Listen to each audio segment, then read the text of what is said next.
everyone, and welcome back to my channel. I am Christy and I am a Doctor of Occupational Therapy student. Now that you have learned and we've reviewed what graded habilitation activities are, the cognitive disabilities model, Allen's cognitive levels, and Allen's cognitive level screening, we will now be making graded habilitation activities. In this video, we'll be making a graded habilitation activity for Allen's cognitive level of 1, and the activity we will be making are going to be sensory towels. Now, let's get started. All right, before I go over and demonstrate the activity of sensory towels, I will first go over the cognitive functioning and performance skills for someone that is an ACL level of 1. Beginning with ACL level of 1, they're going to demonstrate more of automatic actions. So ACL 1.0, they're going to begin withdrawing from a noxious stimuli. ACL 1.2, they're going to be responding to a stimuli with at least one sensory system. ACL 1.4, they're going to be locating a stimuli. ACL 1.6, they're going to be rolling in bed. And ACL 1.8, they're going to be raising at least one body part. All right, the materials you're going to be needing are going to be a bowl with room temperature water. You could also add cold water or warm water, just as long as the warm water is not too hot where you can't touch it. Next, you're going to need a variety of textured towels. Here I have a rough towel. Here I have a medium rough towel. Then here I get into the softer towels. Lastly, you're going to need a squishy ball. Now the squishy ball can be any shape. This is just what was available and it's a diamond shape, but you are going to also be needing one of those. Now the reason why we use different textured towels is because everybody has a different preference as to what type of materials that they like. And since with this activity, you're going to be actually rubbing the towels on the person's skin, it's important to utilize materials that they're comfortable with. Also, this activity helps with desensitization, which is also could be known as tactile sensitivity. Such as if the person is now withdrawing from a noxious stimuli, you are now introducing multiple different textures to the person that they can now become comfortable with and recognize. For example, as someone is getting them dressed in the morning, they're feeling those different types of textures and materials on their body. And different textures, some people have a different response to. They may not like it, or maybe they were not introduced to it before.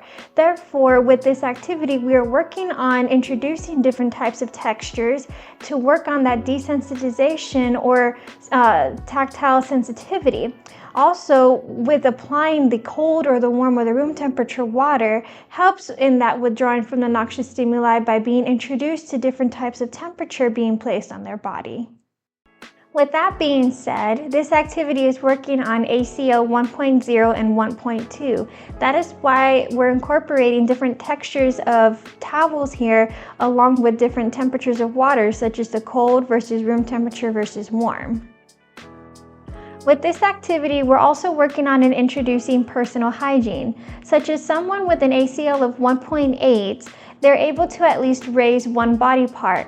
Therefore, in them being able to select the type of towel texture that they prefer and are comfortable with, and then with the type of temperature water that they're comfortable with, such as being cold, room temperature, or warm, you're able to assist them with hand-over-hand assist as that towel is placed in their hand and raise it to their face to be able to wash their face.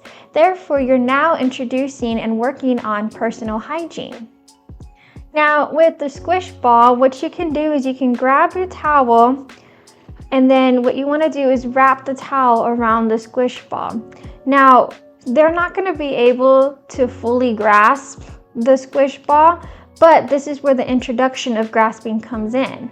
You can even do hand over hand assist, but this introduces the concept of grasping, and it also works on grip strength because you can also have them squeeze the squish ball. Now, if they're not able to do that, what you can do is you can bring up the towel into a little ball where it's bigger than the squish ball, but then it depends on the type of squish ball that you purchase. But you can dip it in the water as well and then have them grasp and wring out the water from the towel into the bowl. This also works on grip strength, but it gives them a wider grasp that doesn't make it as challenging versus the smaller squish ball. Therefore, they're able to accomplish this goal a little bit easier, such as applying the concept of upgrading or downgrading. Now, as I've mentioned before, you want to be able to tie the goals that you want to accomplish and achieve with this activity, whether it be withdrawing from a noxious stimuli, responding to a stimuli with at least one sensory system, locating a stimuli, such as having the person close their eyes, and then you can rub the towel against different types of body parts, such as their forearm, fingers, legs, calf, foot, and toes, and then have them verbally tell you where specifically you are touching in their body. Or when working on the introduction of personal hygiene, grip strength, grasping. Therefore, the different types of things you can accomplish with this activity, there's multiple things you can work on. But again, you just have to tie it back to what the goals are that you have set for the person that you're working with this activity.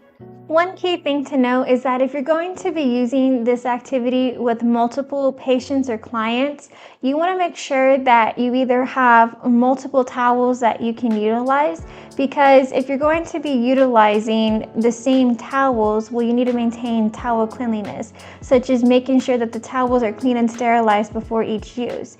But if you do have multiple towels, then that's okay, because you're rotating towels and you're using clean towels for each patient or client.